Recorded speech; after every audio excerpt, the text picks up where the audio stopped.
Hey guys, what's going on?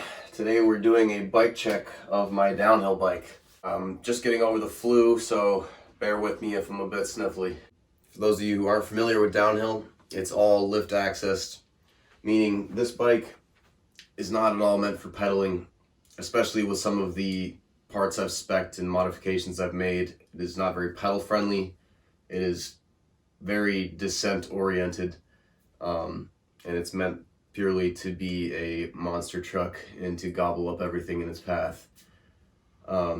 It does have a nickname. I like to give all my vehicles or bicycles nicknames. So this guy here is Larry. As you guys will see, the bike is very dirty at the moment. The last time it was really ridden or maintained was quite a while ago. I think back in Killington in Vermont. So I think in a future video here, I'm going to go through some basic maintenance stuff and kind of cleaning up the frame. So yeah, just don't mind that. I usually keep my stuff in very nice condition, but yeah, I mean, as you can see, there's just blatant dirt everywhere. As I'm sure you can already tell, this bike has quite the unique drivetrain setup.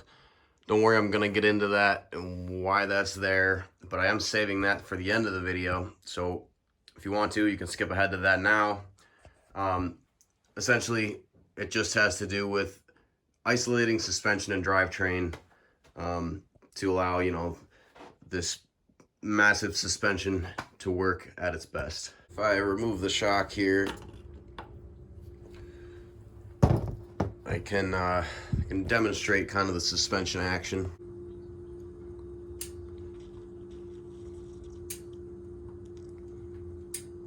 So let's start out with the frame. The frame is a 2013 Banshee Legend, size large. It is a 26-inch wheeled frame. Both the wheels at the moment are 26-inch. It does have a 27.5-inch fork. I do have plans in the future here. This will probably be the next thing I do to the bike, is to build up a 27.5-inch wheel to kind of do a mullet bike. So we have a 27.5-inch front, 26-inch rear. So here's what it looks like with the 26-inch front wheel. And here's basically what it will look like with a 27.5-inch front wheel. So yeah, I'm gonna have to adjust some stuff with the head angle and stack and all that to get it to sit normal with the extra wheel radius. It has had some modifications done over the years, the most major of which being that I've extended the front triangle here. We essentially, if you can see here, this chunk is all extra. So basically 2 inches were added to the front triangle, and then gussets were added around the sides and the top. So just kind of eyeballing the reach, we get about 500 millimeters or 19.5 inches, maybe a hair more than that. And our wheelbase sitting at just over 50.5 inches, or just shy of 1,290 millimeters. Also, the head angle is about 63 degrees, just a hair under. So essentially, it's an extra large Banshee Legend now. But I've loved the frame. It has given me no issues, and it has been through the ringer for sure. It started out as kind of a neon green color. Decided to paint it up in my favorite color, orange. I had it powder coated, and it was surprisingly cheap actually. It was only about $140 to do the front triangle, the rear triangle, and both links.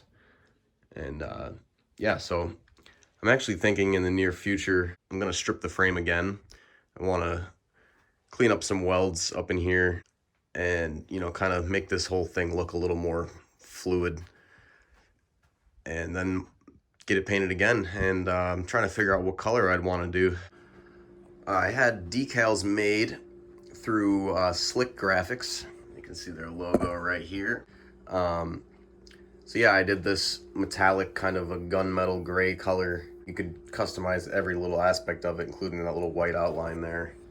I did have a whole custom bit on here as well that's not there anymore.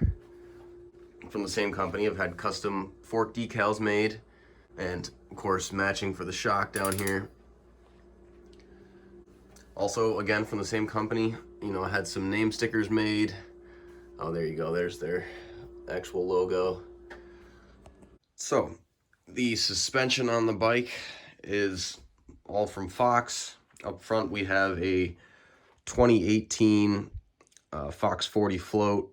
That's the full factory spec Kashima. So went with the 27.5 fork, which is why you see this massive gap here. I do have plans in the near future to build up a 27.5 wheel. Yeah, so the fork, you know, it has high and low speed compression adjustments here, your air pressure over here, rebound on the bottom.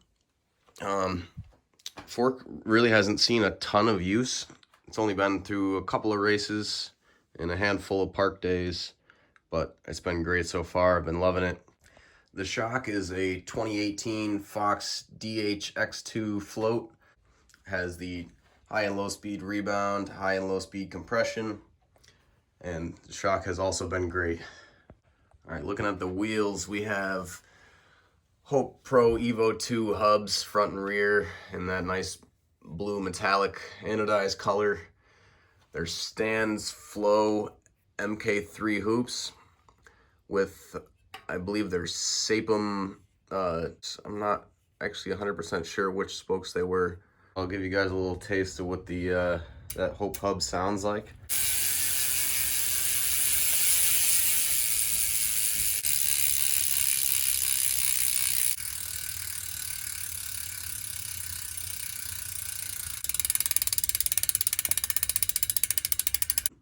At the moment I'm running a Maxxis semi-slick rear.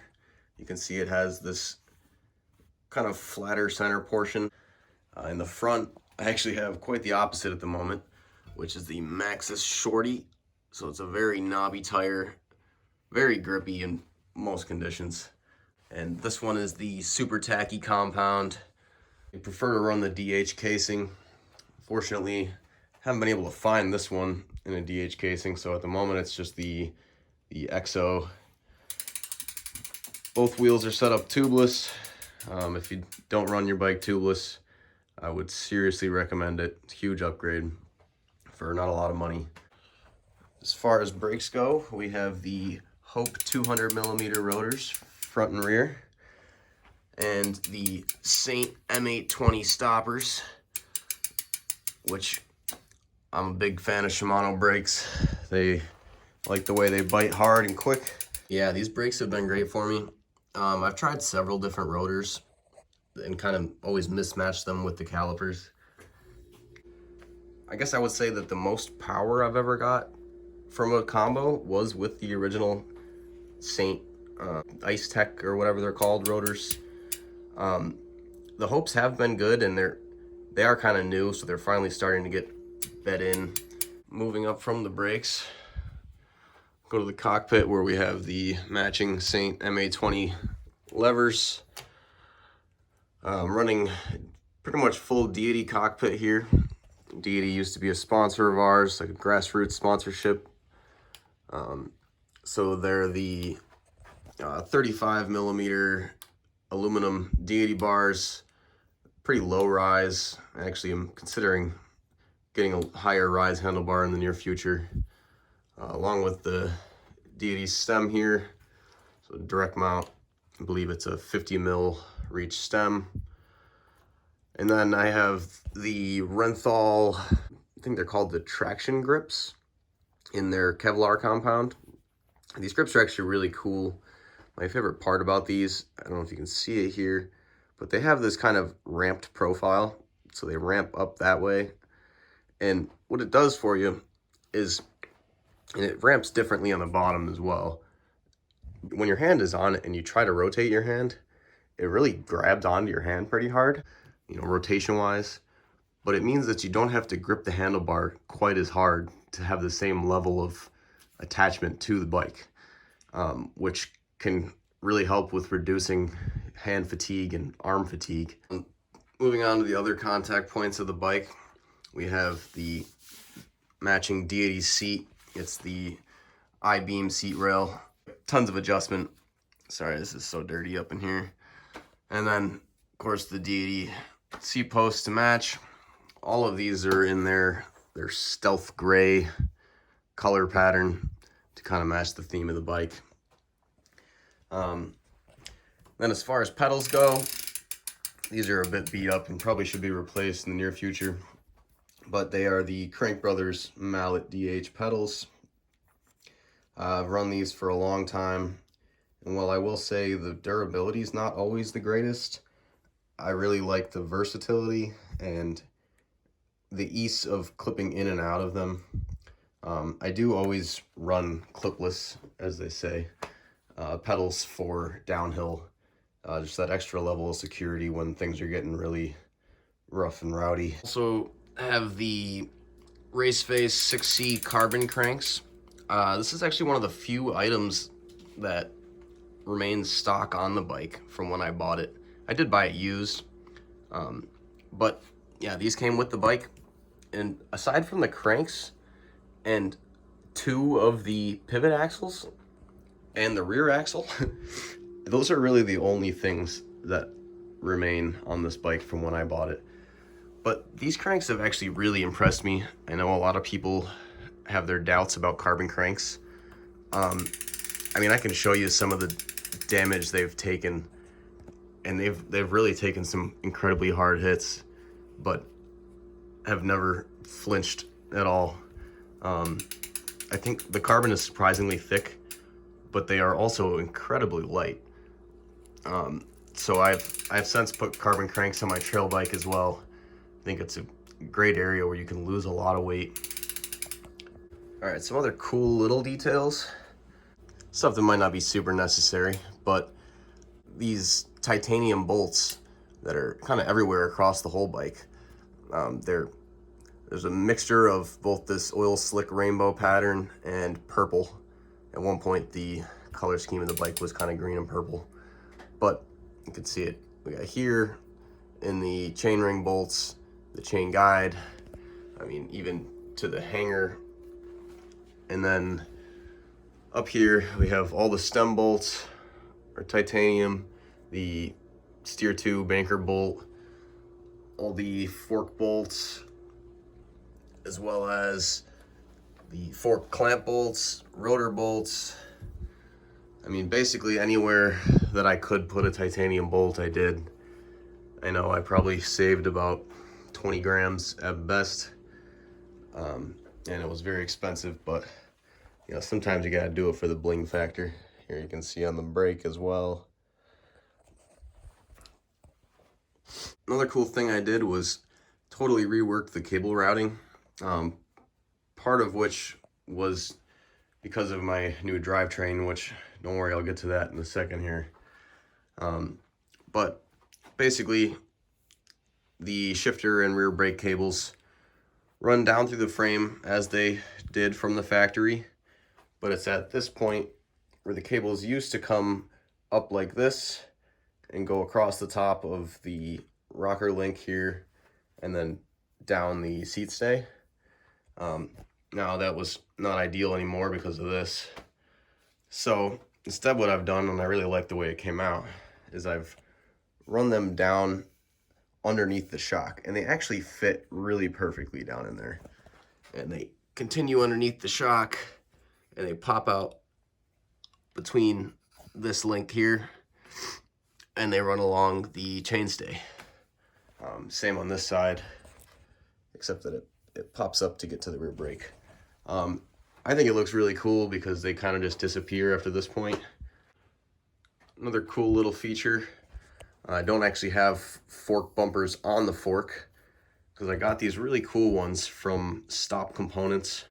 Again, that was an old grassroots sponsorship, but they make these stick-on, they're like a foam bumper, but they're like this weird kind of impact foam. So they're like a very stiff memory foam almost.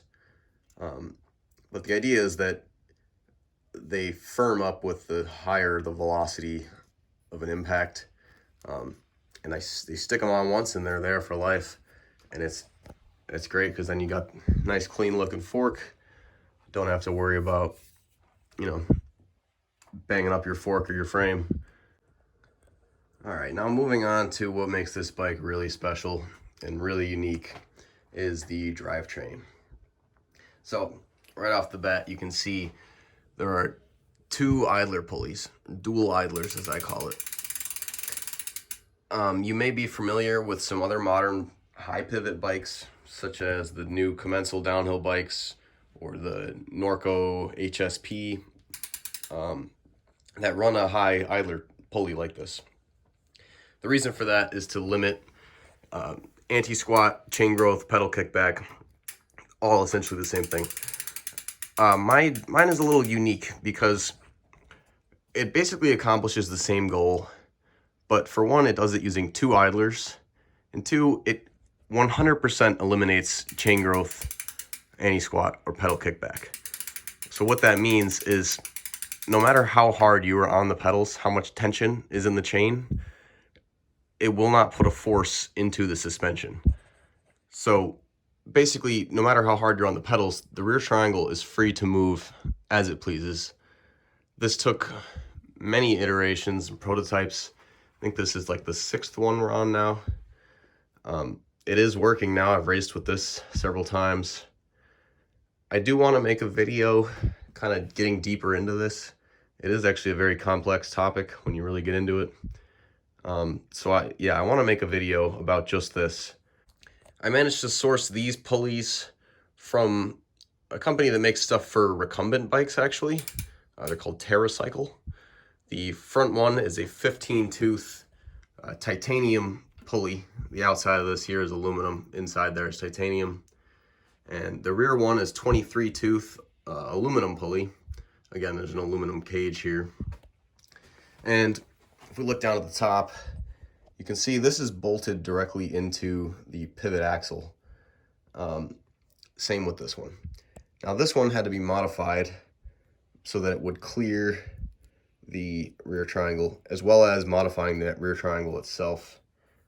As well as I had to tap threads, bigger threads into the pivot axle to be able to run an M8 bolt, because the initial bolt couldn't handle the bending stress that's put on it from the tension in the chain. So these pulleys also come with these little guides here that I have been using so far. I kind of want to build something a little bit better, but they've been working okay. So then of course the chain comes down over the seat stay, quite close to the seat stay. You would think that'd be terrible for chain slap, but surprisingly it's actually not that bad. Of course I had to do some custom protection work here. Basically I got some little stick-on foam pads for the bottom of chairs and things, stuck those to the frame, wrapped them in some color matched Gorilla tape, and then put a little bit of the soft side of Velcro on top to help with noise damping and all that. And it works pretty well. I do want to kind of touch that up a bit.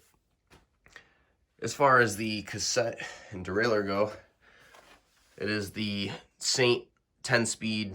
You know, it has the clutch. The lever for the clutch is broken off, so it's, you know, the clutch is on though, it still works. I've built up a custom 6-speed cassette. Now it is on the 10-speed spacing, so you know we could put 4 more of them there. The reason I don't is basically for chain alignment. So coming off of this last pulley, to not have it jump terribly off of the biggest gear. Basically 6 speeds is the most I can comfortably run, but surprisingly that's actually been plenty. And I've done some kind of custom work here, mixed and matched different rings from different cassettes to get a little bit bigger gear here and still have fairly smooth shifts. Yeah, and then just some real simple carbon spacers over here to take up the space. Yeah, and then it runs down. We have our E13 LG1 chain guide back here with the carbon fiber back plate. Basically all this is even being used for is one, this lower tensioner wheel or whatever you want to call it, and the bash guard down here. I know there are better alternatives, so I don't have to have this whole extra chunk up here. There's so much more I could say about the drivetrain and all the testing and iterations and, you know, all the theory and math and all that went into this. But it's so much that I think I might just do a whole special on it, do some demonstrations comparing the original layout where the chain, you know, just would go straight from the top of here, straight back. I could do some comparisons kind of to show you exactly what the difference is, but I'm going to save that for another video. Frame protection down here too. We have the all mountain style. We got this sort of a honeycombed, like real thick plastic decal that I've run down the whole down tube here. Again, everything's kind of dirty, but it looks pretty nice, especially when, you know, the bike's laying over on its side and you can see this from underneath. Another important thing to note about the frame and the modification that was done, when I was altering this, I tried to get the head angle also kind of updated, which was a very precise kind of alteration there. I didn't quite land it right where I wanted to. So I wanted to be able to get it to like 63 degrees without an angle set and just be able to run a zero stack headset. But I was off by about a half a degree. And so I'm still running the Cane Creek angle set, which I have been doing for years now. And I'm actually considering doing kind of a video how-to / review and some tips for working with these things. They can be a bit finicky. All right, hope you enjoyed my bike check. Let me know if there's any questions, things I forgot. I do have more videos planned to get more in depth on this funky drivetrain. And also I'm gonna be building up that new 27.5-inch front wheel. So stay tuned and I'll see you later.